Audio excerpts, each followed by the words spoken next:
Welcome to Finance at the Jobsite, the podcast where construction finance meets the field. I'm your host, Rishi Srivastava, founder of Being Human.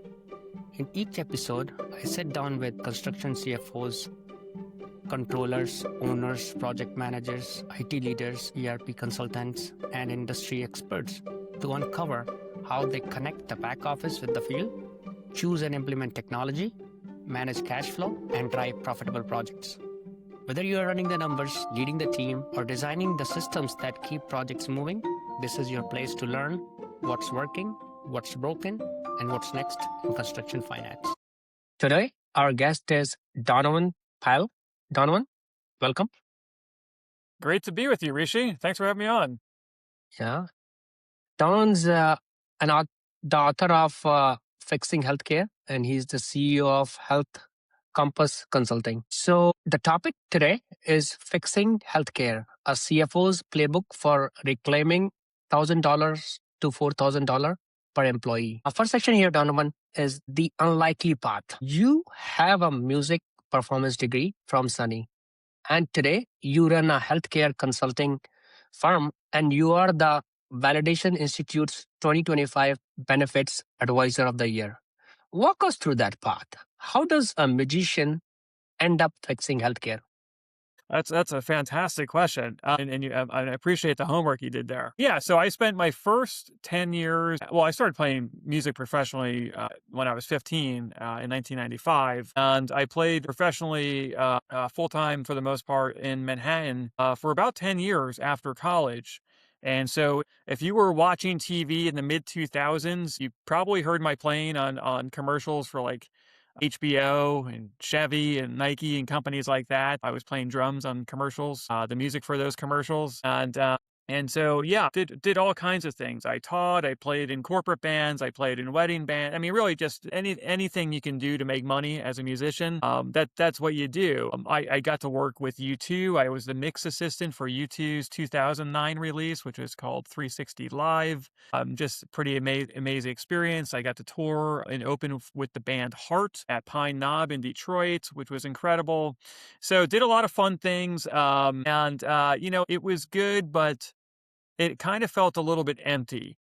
And I was touring with the band for a few years, and we ended up getting signed by EMI, the oldest record label in the history of the world. And just after we recorded our debut album for them, they filed for bankruptcy, and so we were completely done. And the album wasn't even finished yet, wasn't even released. And so I'm stranded in upstate New York, and I'm 31 years old, and I was frankly just sick of getting up going to bed at 6 a.m. I wanted to really use other parts of my brain and do something completely different and have a completely different life experience. And so I said, well, what's the most opposite thing from the music industry?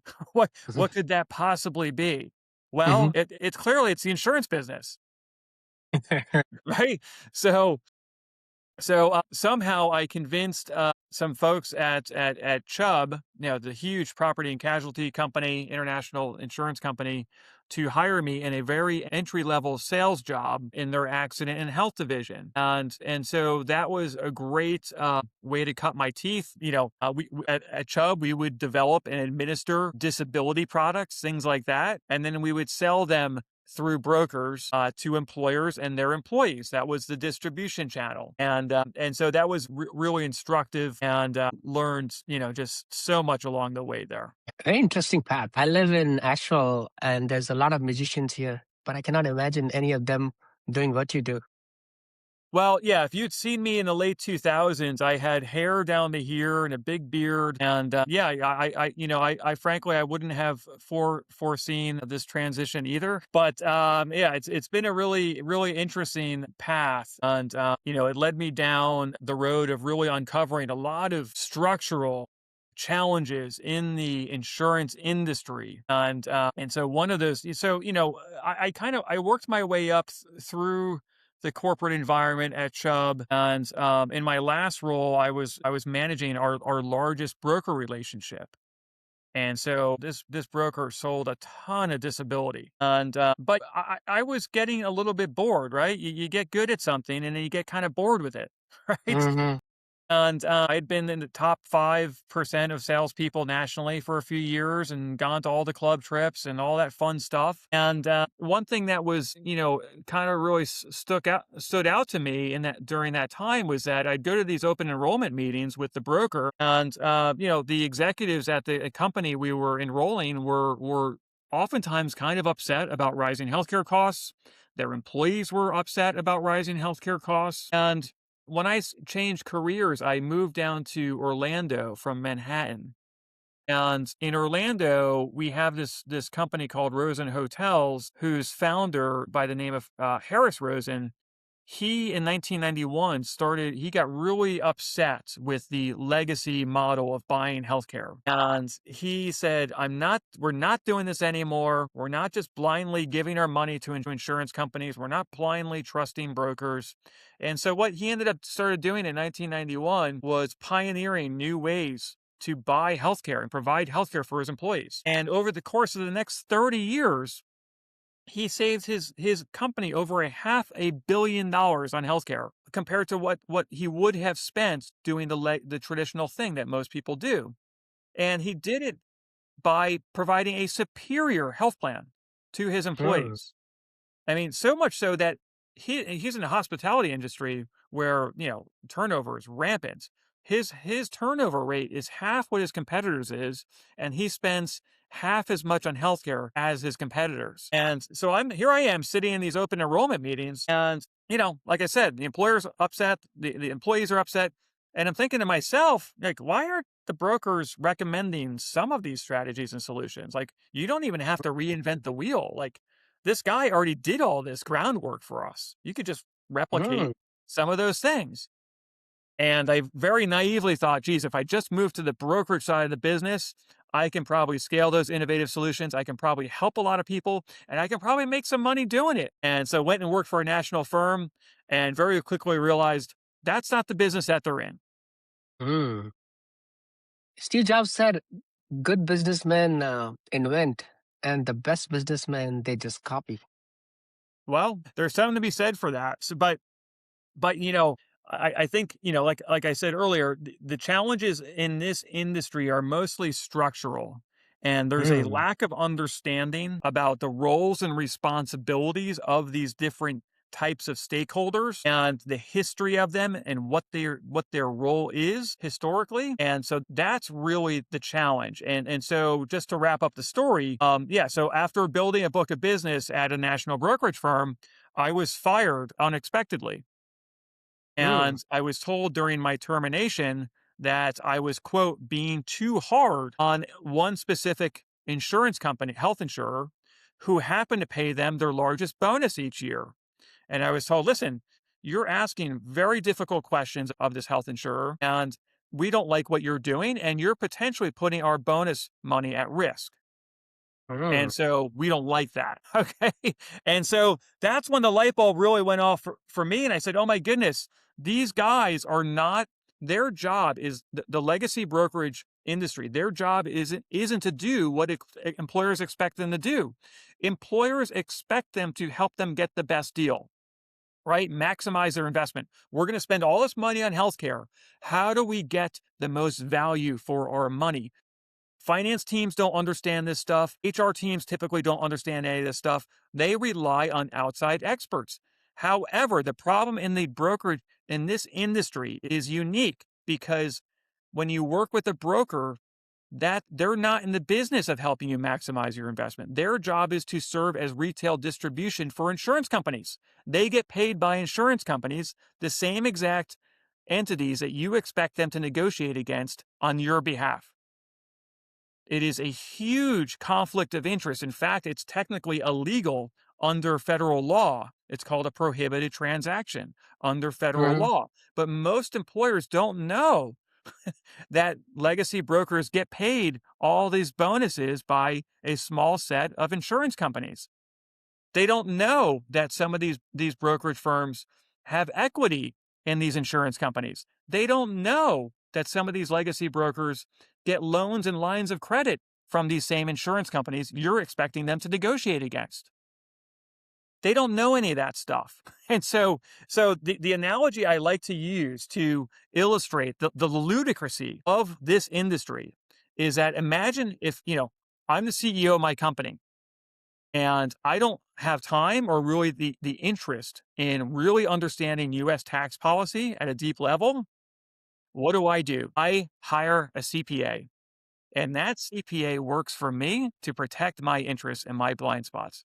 Brilliant. And now I can focus on my core business. Brilliant. Okay. But check this out.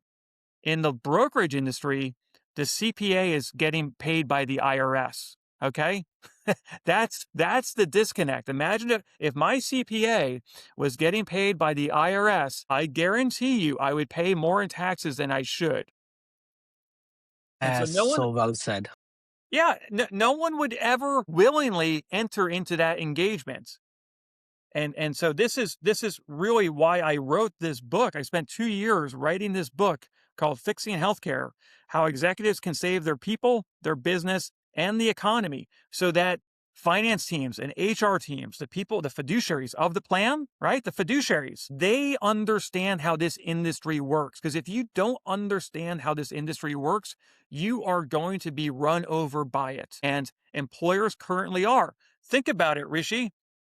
2024, U.S. employers spent $1.3 trillion on healthcare. 25% of that was completely wasted. That's over $300 billion.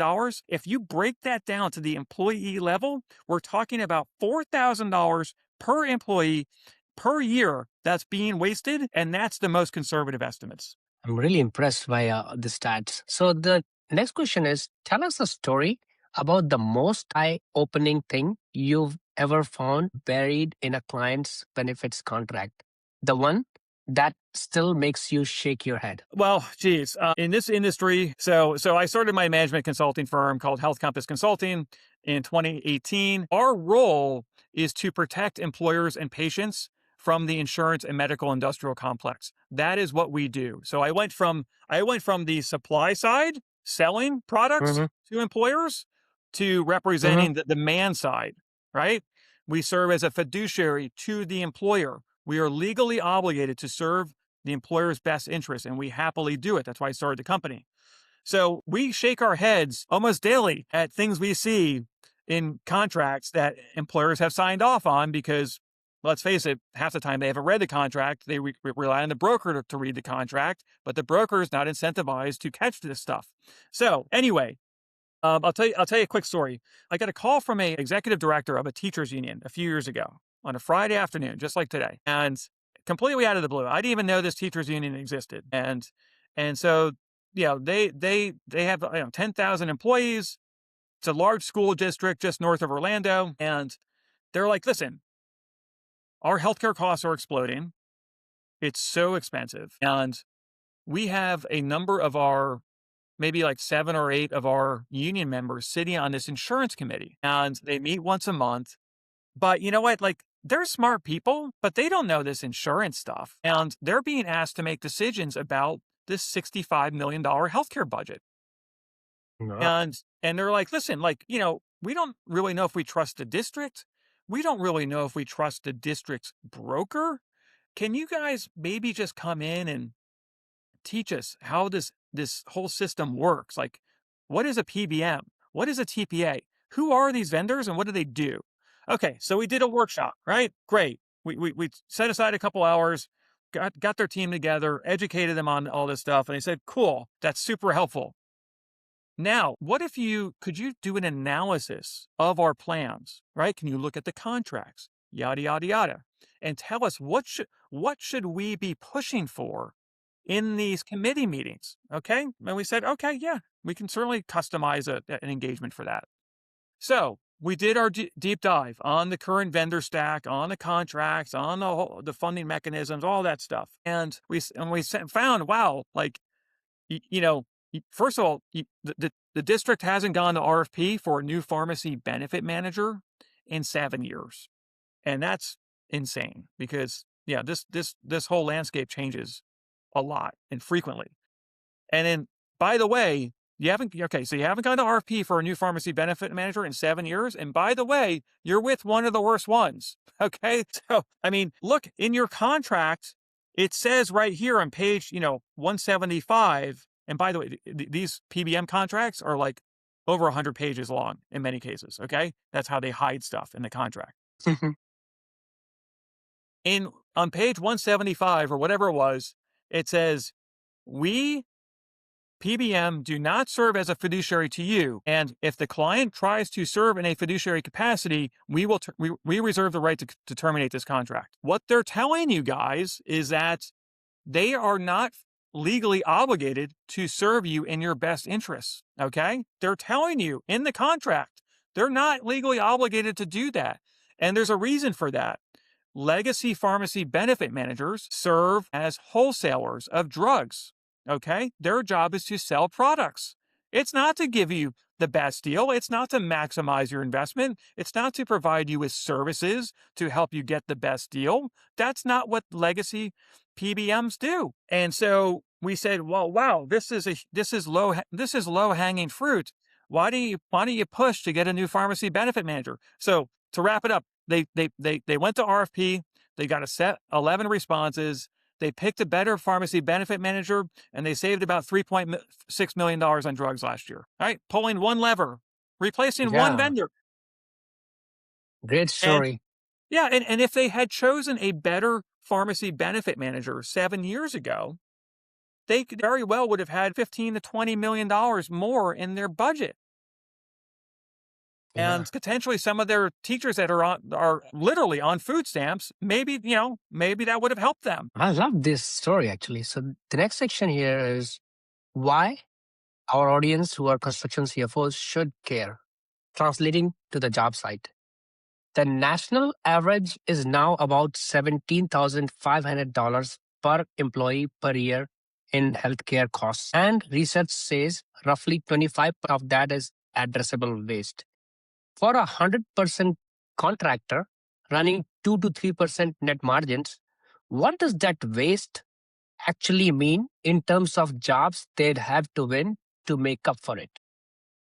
Yeah, it's a great question. I mean, I think there's so much opportunity for the construction industry to improve and drive more value to their bottom line and their people by doing a better job of managing their healthcare supply chain.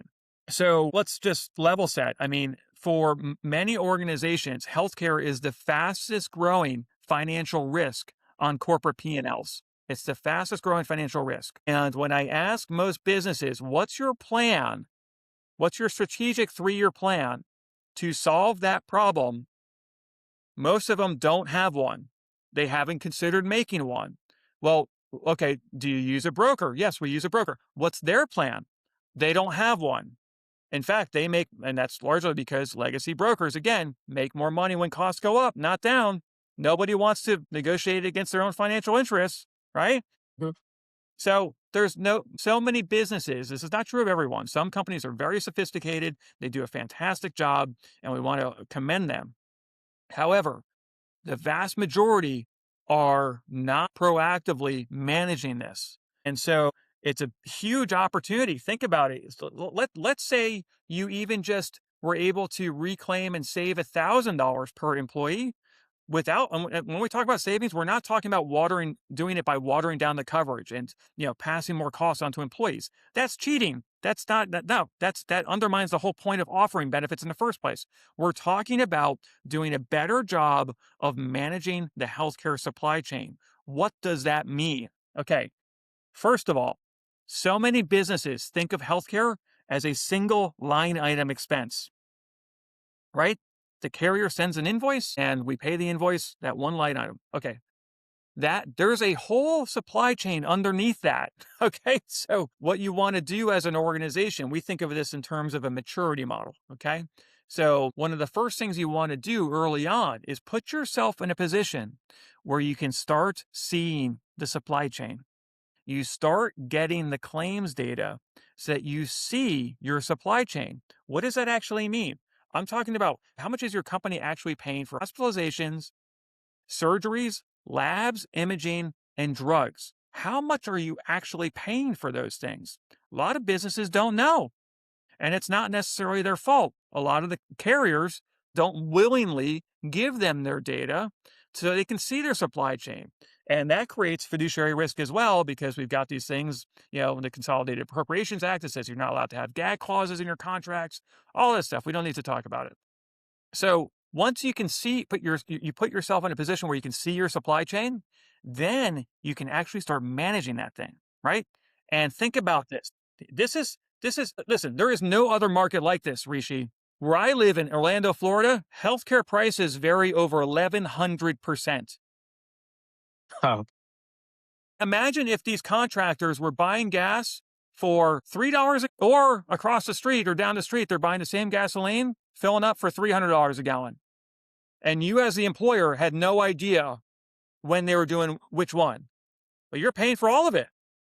I mean, it's your money.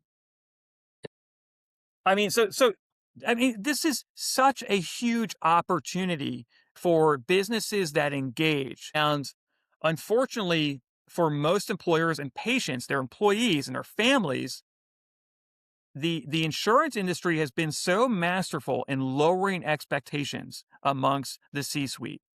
And by the way, the insurance industry does this for their own financial benefit. I mean, I think at the workshop we did at CFMA, we asked the audience right up front, how many people here have been convinced or told that, hey, healthcare costs just go up every year? It's not a whole lot you can do about it.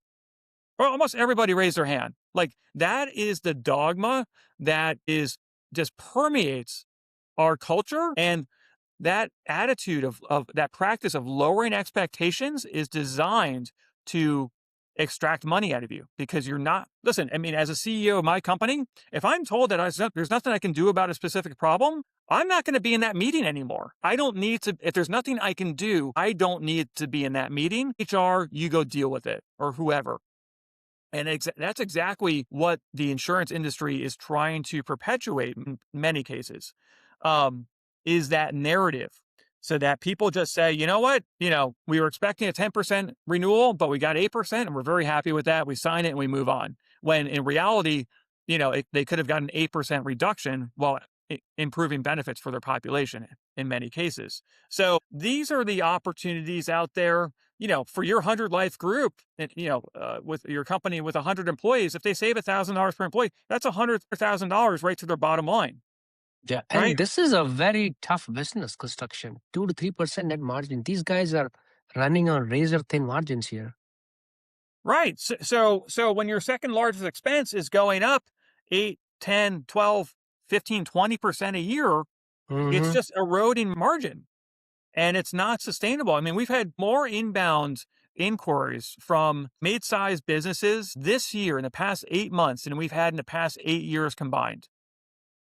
And we just see that a lot of businesses are kind of at a breaking point. Like, they don't know what to do. They don't know what to do. And I had one company say, listen, we're almost working for free right now. Like, what are we doing? Like, it's really upsetting people. I'm glad that CFMA found you and I found you through them. Yeah, likewise. Construction has its own wrinkles. Seasonal labor, union versus open shop, owners who personally guarantee everything. Where does the benefits problem show up differently for contractors than for other mid-sized employers? People like to think that their vertical is different. And in some cases, it's absolutely true. The technology needs are different amongst different verticals. But I always like to, when people ask about how healthcare in construction is unique, I generally push, or any industry, I generally push back on that a little bit. And here's why. Diabetes does not care where your employees work.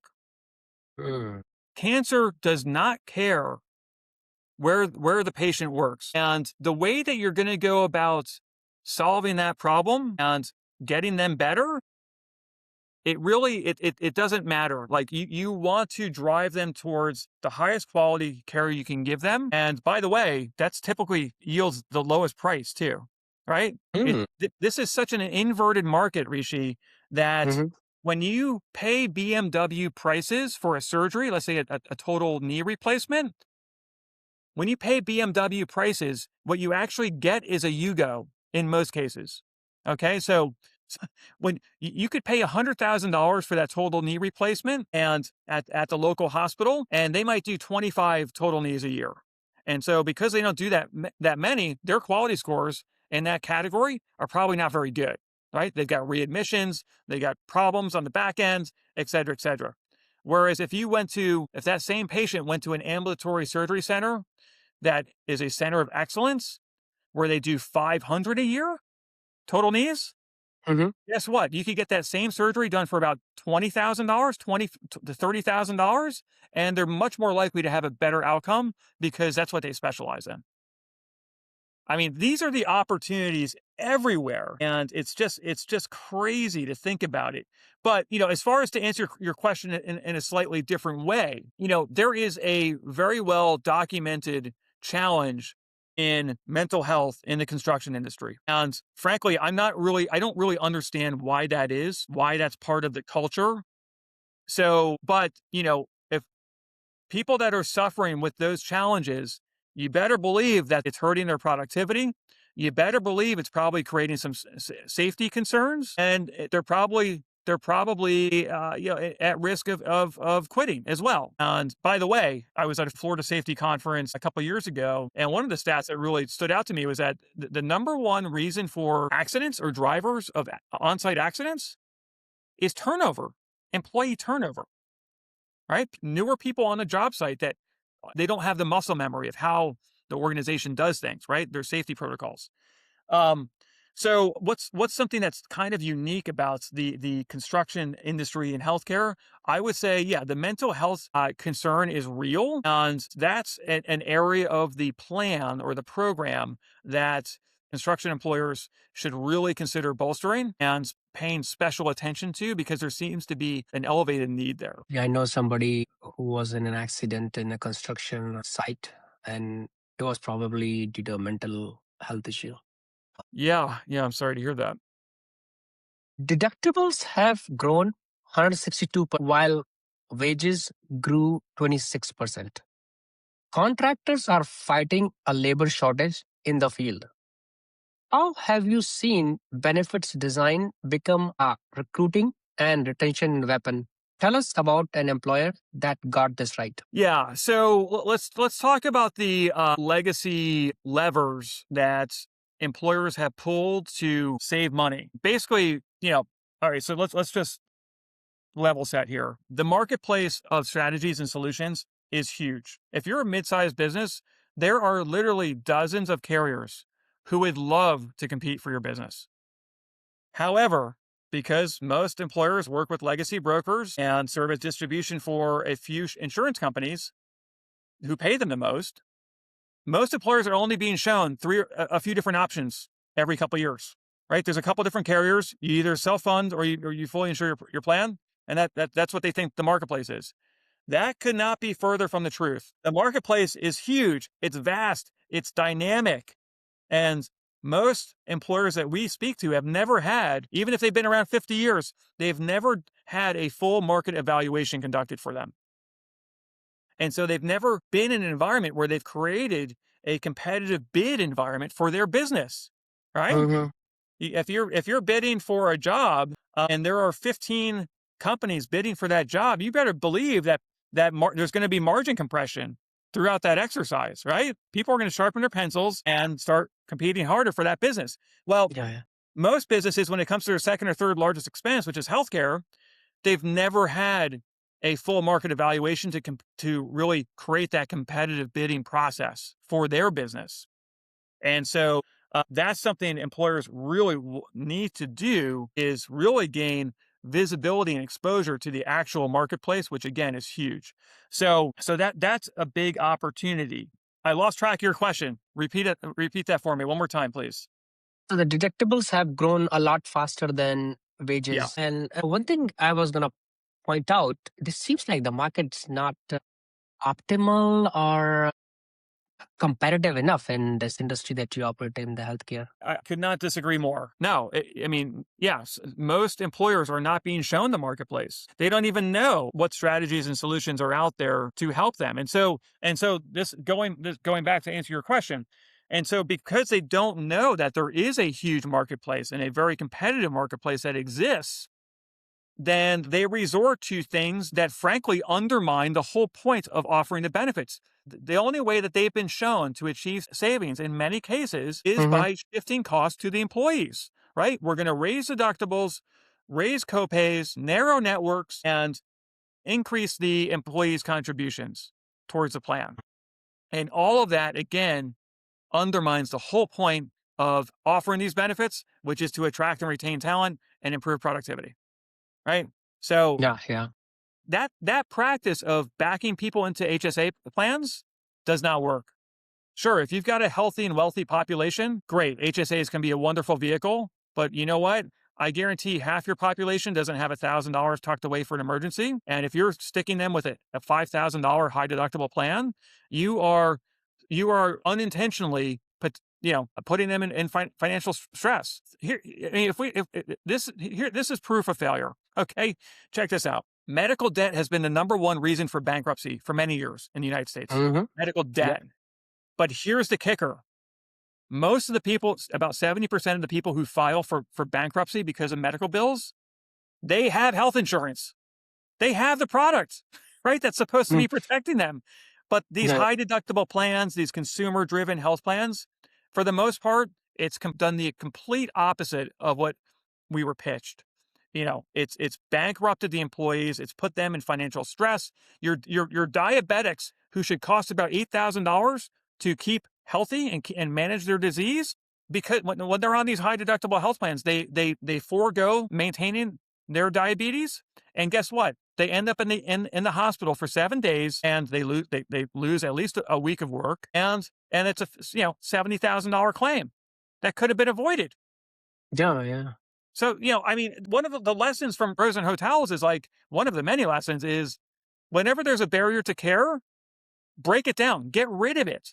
The more you help your people, the more you're helping them. I mean, but you want to buy effectively. Don't, when you've got people getting $100,000 knee replacements that they should have bought, gotten for $25,000, you can't do that fun stuff. When you've got people buying MRIs for $6,000 at the local hospital that they can get for $600 down the street, you can't do any of this nice stuff for your employees because you're wasting so much money by buying blindly. Section here is the fiduciary storm, the risk most CFOs don't know they carry.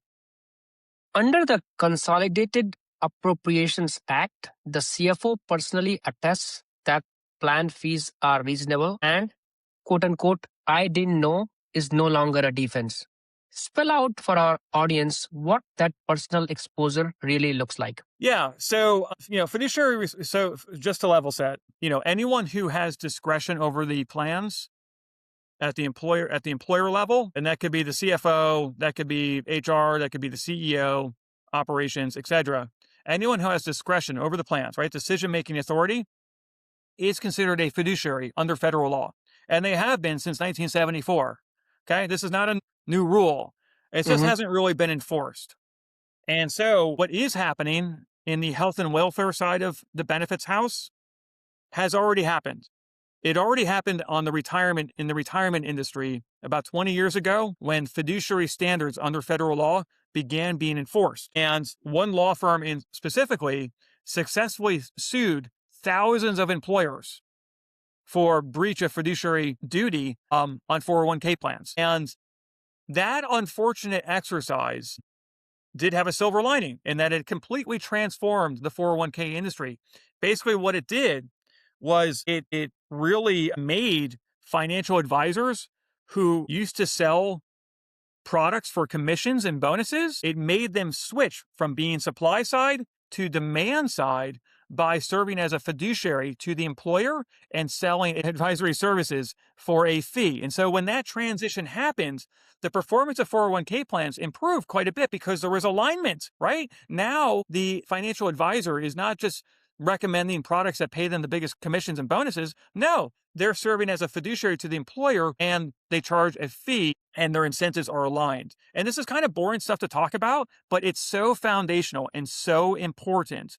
And so So yes, when those 401k lawsuits went through and these plan sponsors were successfully sued, it breaches the corporate veil, meaning that if you're a CFO and you have discretion over the plan, you are a fiduciary. Whether you know that or not, you are. Congratulations. It comes with a lot of responsibility and liability. Okay. And so your personal assets can be taken from you for fiduciary breach.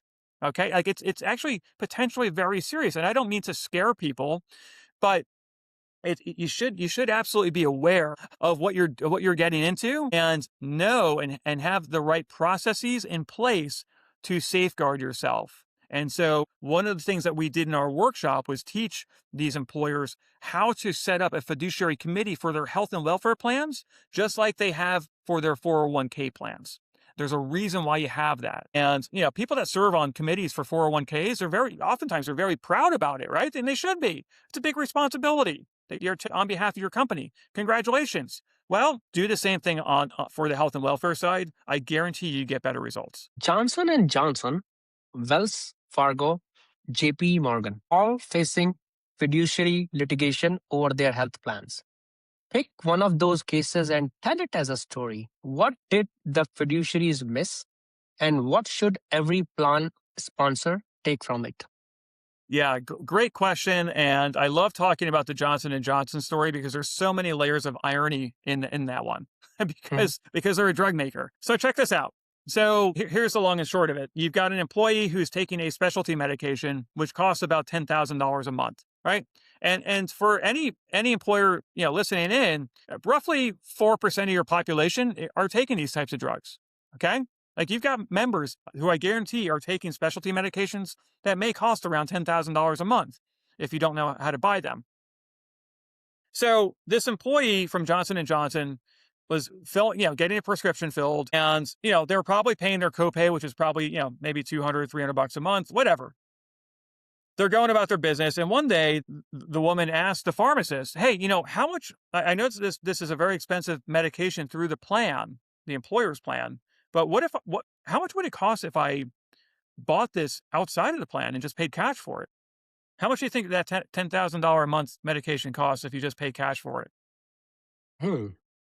I say 12,000. I would think it's more expensive if I directly buy. Yeah, don't the big pharmacy benefit managers negotiate really good pricing on these drugs? Yeah. That's what I would think. That's what you would think, right? Well, yeah, we'd all be completely wrong. That same drug purchased outside of the plan by paying cash costs $78. $78. $78. So the PBM is making this huge spread between $78 and $10,000. And again, this goes back to understanding the role that these companies play. Sure, historically, the big three PBMs serve as wholesale distribution for drug makers. Okay? Brokers, legacy brokers serve as retail distribution for drug makers. However, you don't have to work with those types of vendors. There are hundreds of PBMs out there in the market, and some of them they don't serve as retail distribution or wholesale distribution. They're not on the supply side. They're on the demand side. They serve as a fiduciary to the employer. They don't mark up the cost of drugs. They just charge a flat fee for their procurement and clinical management services. Okay, so it's all about alignment. And if no one's reading the contracts, you're not going to know what's in them, and you're not going to know if you're accidentally asking the fox to guard your henhouse. Yeah, and healthcare contracts, they probably are really hard to read. Yes, they are. You describe the benefits supply chain: hospital, insurer, benefits firm, employer, employee. And the key insight that most advisors are paid commissions tied to premium volume. Walk us through how those incentives actually play out when a renewal lands on a CFO's desk. Yeah, how the incentives actually play out at time of renewal. Okay, so I'm going to take you back to 1930 very quickly because it's very important to understand these dynamics. Back in the Great Depression, before 1929, there was no such thing as health insurance. Okay? Because medical costs were generally pretty low, and they were pretty low because people didn't want them. They Hmm. couldn't cure anybody. Okay, nobody wanted it. Actually, in the year 1900, people spent more on cosmetics than they did on healthcare. But I digress. However, with medical advancements, training doctors, training nurses, sanitizing hospitals, and actually getting better outcomes through the 1920s, healthcare costs began to rise, right? The cost of care began to rise. And the Great Depression hit hospitals especially hard. And so one of them, Baylor University Hospital in Dallas, Texas, the executives there had an idea. What if we could get a large employer to prepay for our services, right? On a subscription model. And I mean, this is SaaS before SaaS, right? We're doing subscription insurance. And so they struck a deal with the Dallas Teachers Union, and for 50 cents per employee per month, those Dallas teachers, they could go into Baylor University's nice clean hospital and deliver their babies. 50 cents per employee per month. Okay? And that program became so successful that it caught the attention of hospital executives from around the country. And they said, well, geez, like, how can we develop our own health plans to stabilize our revenues and increase distribution of our services? And so they literally, a number of them, put up the seed money to found health insurance companies in the 1930s. And so by 1940, there were 14 Blue Cross plans operating across the country. Guys, hospitals and legacy insurers, they are partners, okay? The hospitals didn't put up the seed money to found health insurers out of the goodness of their hearts. They did it to stabilize revenues and increase distribution. So every year when you see this fight in the media between a hospital and a health insurer over contract rates, that's usually smoke and mirrors. They almost always settle in the 11th hour.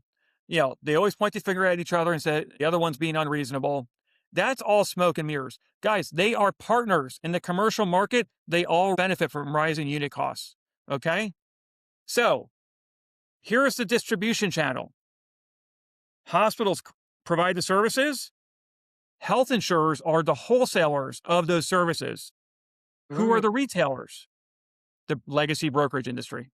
Okay? That's the distribution model. You got to understand that's the supply side. You're the demand side. And if your finance and HR teams don't know healthcare financing and procurement and supply chain management at a deep level, you have no chance of fighting back against the medical industrial complex. I mean, it's not like you're such an easy victim for them. And this is why they continuously lower your expectations about what's possible, even though it's well documented that at least 25% of what the average business is spending is being completely wasted. Okay. So that's the opportunity. And so you got to just demand more, expect more, get resources sitting on your side of the table, contractually sitting on your side of the table to represent you and help you manage the supply chain so you can drive more value back to your people and your bottom line. Actually, I thought the government created these insurance companies. No, So no. the government is trying to do a lot of laws on them right now, right? Like the Yeah. healthcare law that. Yeah. Basically, yes. Yeah. The government is, and we do actually have some pretty good people at the DOL right now who really understand this business. Mhm. And here's the thing. They are now legally saying through these Consolidated Appropriations Act that you, Mr. and Mrs. Employer, you have not only the right to demand accountability and transparency, we are requiring that you get it from your vendors. Okay? Mhm. You've always been able to, I mean, through voluntary basis, get transparency and accountability from your vendors. Now the government's saying, we demand you to get it. Okay, so this is a green light to be tougher, ask hard questions, demand more from these vendors, whether it's your broker, whether it's your TPA, your PBM, your network provider, your stop loss providers, any of the vendors in the stack. Demand more. You have to. Now it's the law that you get compensation disclosures from all of these vendors so that you can see where those conflicts are and avoid fiduciary risk. And are you worried these insurance companies really hate you and they're gonna come and, I don't know, try to assassinate you or something? No, I mean, I'm only highlighting things that are publicly available. When I talk about all the conflicts of interest in the legacy brokerage industry in my book, I'm quoting directly from these publicly traded insurance brokerage firms, their 10K earnings reports. This is all Hmm. public information. The next section is stories from the field. Tell us the story of the 600 employee manufacturer that thought it was a fee based arrangement. Then a disclosure revealed $200,000 in undisclosed compensation and a $7 million renewal increase with no data behind it. How fiduciary led negotiation eliminate that increase entirely.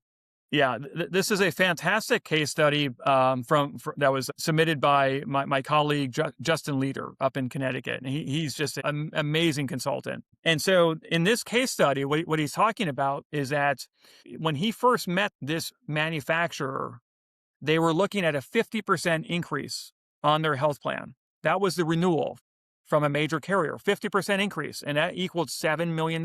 And what they did, what Justin's team did was they got an attorney to write some letters to the insurance company and to the broker demanding accountability and transparency. And what they found out was that not only, so the employer, the manufacturer thought that they were paying their broker $200,000 to provide, a suite of services and sell them these products.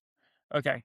But what they found out is that the broker was also getting another $200,000 a year annually by the same carrier that they were expecting them to negotiate against. The same carrier that was giving them that 50% increase as the renewal, right? And so because they put their put their heels on the ground and said, no, we want to know what's going on. Tell us how everything's working. They were able to get that renewal increase zeroed out, no increase, and avoid a $7 million hit.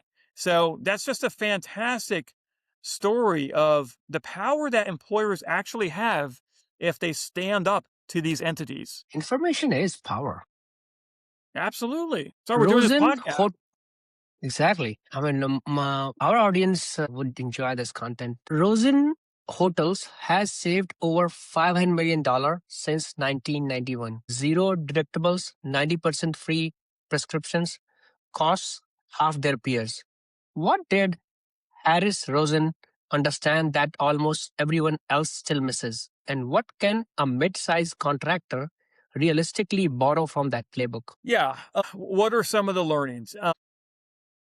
Some of the learnings include you working with vendors who are contractually aligned with you to help you meet your interests, right? Meet your business objectives, right? So in the contract, right, you need to see if there are misaligned incentives. So here's like just an easy tell. Any vendor who makes money because healthcare costs went up should be eliminated from your vendor stack. I mean, just as a general best practice, anyone who has an inflation-based revenue model should probably be eliminated from your vendor stack. There are situations where those types of vendors may be a good fit, but it's not the norm. Okay. So that's number one. So what Harris Rosen did was eliminate those vendors who had revenue models that conflicted with his interests. Basic, normal stuff. What else did he do? Through his plan design, he incentivized his employees to use value-based providers, meaning that providers who are providing a high-quality healthcare service at a reasonable cost.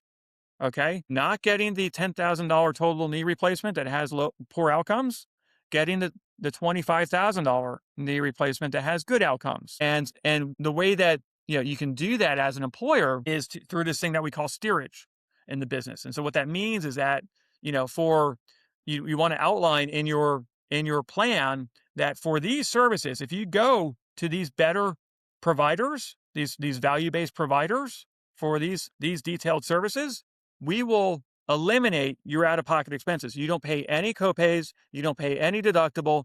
It's 100% free. All right. So think of it this way: like a lot of companies use Concur for travel and expense, right? And so, more sophisticated companies will incentivize their employees to use better service providers, right? And they'll give them a gift card for $25. to use this hotel.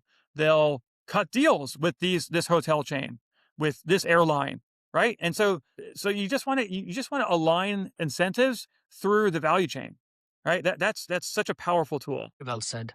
Blue Wave was handed a 34% premium increase and told, quote unquote, accept it or switch careers. They avoided the hike altogether. What did the first 30 days of that engagement actually look like? Yeah, so Blue Wave Resource Partners is a fantastic company in Orlando, Florida. They're a staffing company for companies like Tesla and SpaceX and Disney. Very successful organization.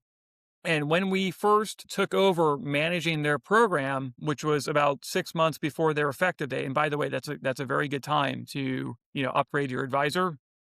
Their broker had, maybe it was a little bit, maybe about 5 or 4 months, but anyway, their broker had told them, listen, the best option for you is a 34% increase. That's the best option, right? And we're talking about keeping the plans the same, like on a apples to apples basis. A 34% increase. And of course, they'd only shown them a few different vendors, even though the marketplace of carriers is huge. I mean, it's massive. And so as a staffing company, the dynamics in staffing are very, very different. But anyway, that was not, that was not a financial hit they could absorb. So what we did was we provided them with a full market evaluation. And we said, okay, look, there are 20 something carriers that want to compete for your business. But in addition to that, we also built you a health plan. Okay. We created a custom plan for you. We picked out the TPA, we picked out the PBM, the network, yada, yada, yada. We built it. And that ended up being the best solution for them. And one, because it would get them the visibility to their healthcare supply chain, which allows them and us really to start managing that supply chain. And then two, the total max spend, the total cost of risk for that custom plan that we built was actually like 1% below their current spend. So we created a 35% delta between what the legacy brokerage firm had recommended and what we recommended. And mind you, this new plan that we built for them had better access to care, all that kind of stuff. It was better for the employees too. And so that was the first step that the company took in our maturity model. Now that was several years ago. Since then, they've taken several more steps through our maturity model. And so the net result of that multi-year strategy was that rather than healthcare costs doubling, which over the past 3 years, which it has for quite a few mid-market groups, right? They're paying twice as much as they were only a few years ago. This Blue Wave's costs have actually gone down. They've gone the other way for the past 3 years. Now, mind you, they haven't gone down a ton, right? They might have gone down a point or two each of the 3 years compared to current. But it just goes to show you what is actually possible when you obtain unbiased professional advice who sits on your side of the table, and that advisor, really does a full market evaluation and is able to build you bespoke solutions that meet your business objectives. Okay, what is this maturity model you're talking about? Well, I don't have it handy right in front of me here, but in my book, actually, if you go to fixinghealthcare.com, under /resources, we do have examples of the maturity model. Okay. And so basically what it is it's a roadmap. It's a multi-year roadmap. And so the whole point of it is that, as organizations grow and become more sophisticated, the way that they finance and procure and buy healthcare should also become more sophisticated. Okay. And so it's like, when you're a young company, you buy off the shelf software and maybe it does like 60% of what you want and kind of costs a lot. As you grow and mature as an organization, you start building your own software. Okay. And it does more of what you want and ends up costing less. And so same thing in healthcare. So early stages, you want to get yourself in a position where you get data rights and you can see your supply chain, right? And then once you can see your supply chain, then you start managing that thing. And so there's a number of levers you can pull throughout the maturity model. Most of the companies the average score, so they're basically in broad strokes, there are 5 different stages of the maturity model. And most of the attendees at our CFMA workshop in Phoenix, they were at stage 2. which means that the average attendee there was overpaying, was being overcharged by about $4,000 per employee every year. Okay. Yeah. Stage one is about $5,000 in waste. Stage two is 4,000, et cetera, et cetera. Thank you. The last section here is the playbook and Monday morning. You teach a contract autopsy, hunting for gag clauses, steering language, and rebate retention provisions. If a CFO listening pulls their PBM contract this week, what three phrases should they search for? And what do they do if they find them? Well, I mean, this is a huge, very deep topic. Yes, I mean, and we could go spend hours talking about contractual language for each vendor in the vendor stack. But yeah, just a couple quick ones that come to mind. So, if you're working with a PBM, a pharmacy benefit manager, who in their well, first of all, you might not even hold the contract. Okay, if you're buying a bundled solution, there's a good chance you don't even have the contract, so you don't even know what you're getting. So first step, get the contract, right? So you can see what you've been buying.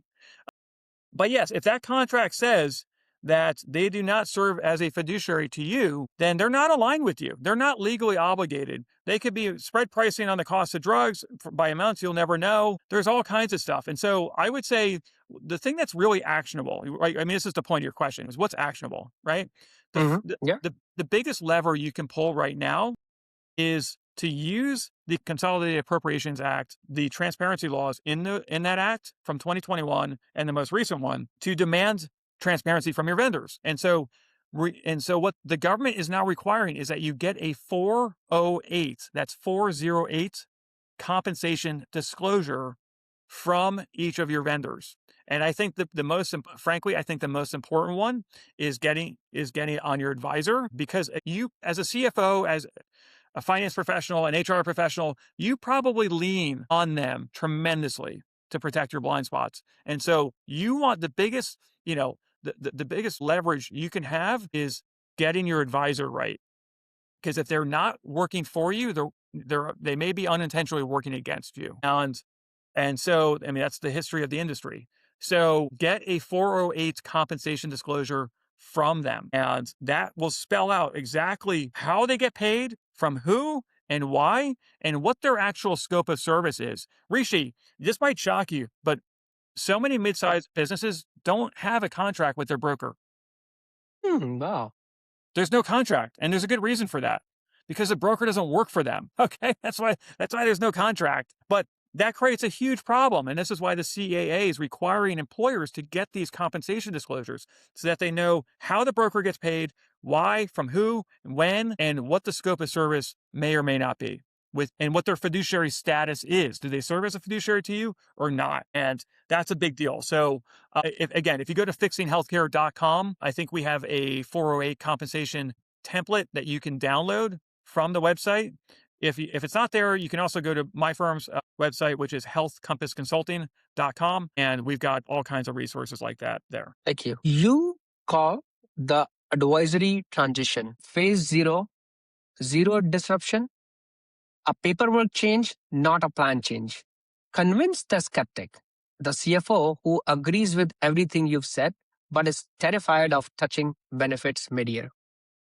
Yeah. So from a technical perspective, you can change advisors anytime throughout the plan year. However, trying to renovate or remodel your kitchen the week before Thanksgiving probably isn't a good idea. So ideally, you want to change advisors at least a month before your renewal period starts. And so people get confused by this because the whole industry has been so product focused that they think some CFOs misunderstand how this works. Changing your advisors has no effect on your products. It does not change your products whatsoever. It does not change their pricing. None of that changes. Okay. So you want to keep that in mind. And now if you're upgrading from a broker to a fiduciary mid-year, what they're going to do is, for the transition period from, let's say you're a 1/1 effective date and you upgrade from a broker to a fiduciary on 7/1, that fiduciary will most likely accept the same compensation that the broker was getting for the remainder of that plan year, right? The carrier's paying them, whatever, they'll accept that for the remainder of the plan year. And I'm not talking for everybody, but generally speaking, that's what they'll do. At time of renewal, what they're going to do is when they're negotiating on your behalf with the carriers, they're going to tell the carriers to net out, get rid of all the commissions in those products. Okay. And they're going to replace that with a flat, transparent fee.